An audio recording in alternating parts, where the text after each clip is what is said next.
Hello guys, this is Secret Studio Creations and I hope you all are doing well, and today's video is gonna be about who are the Taliban and what's happening in Afghanistan, so let's get right into the video. Here's a brief look at what transpired over the years that resulted in a warlike state in Afghanistan. What is happening in Afghanistan? With President Ashraf Ghani unexpectedly abandoning his country, Afghanistan's fate becomes as clear as day. While women and children are running for safety, prayers are pouring in from across the globe wanting to see a better future for the Afghans. Up until recently, the Afghan army was locking horns with the Taliban fighters. However, the latter is visibly overpowering the former with the capture of each province, including the capital Kabul. The pace of the Taliban's nearly complete takeover of Afghanistan is unexpected, as felt by US President Joe Biden and other US officials. But, where does the problem arise from? Who are the Taliban? Why are they after Afghanistan? What are their plans after gaining complete control? Here's a brief look at what transpired over the years that resulted in a warlike state in Afghanistan. Ironically, the terror group Taliban derives its name from the word students, and they first started to take form in the 1990s in northern Pakistan, shortly after the Soviets returned from Afghanistan. It is a religious group that also goes by the name Islamic Emirate of Afghanistan. As opposed to their predominantly known image, the Taliban actually claim to be aiming to restore peace and security and enforce their own austere version of Sharia, or Islamic law, once in power. Even as they continue to seize provinces in Afghanistan, the Taliban continue to claim that they will not take anyone by force. What do they want from Afghanistan?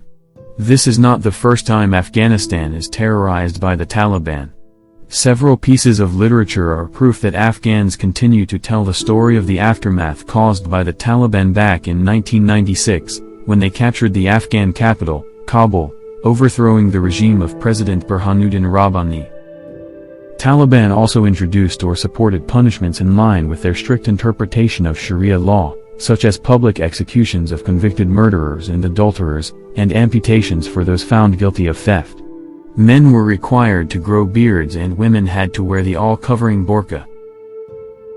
More than 2 decades later today, the Taliban is again seizing vast swathes of territory, threatening to once again topple a government in Kabul in the wake of a foreign power withdrawing.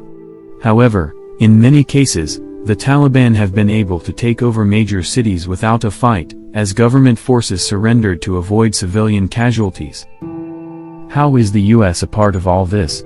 The attention of the world was drawn to the Taliban in Afghanistan in the wake of the September 11, 2001 World Trade Center attacks in New York. The Taliban were accused of providing a sanctuary for the prime suspects, Osama bin Laden and his Al-Qaeda movement.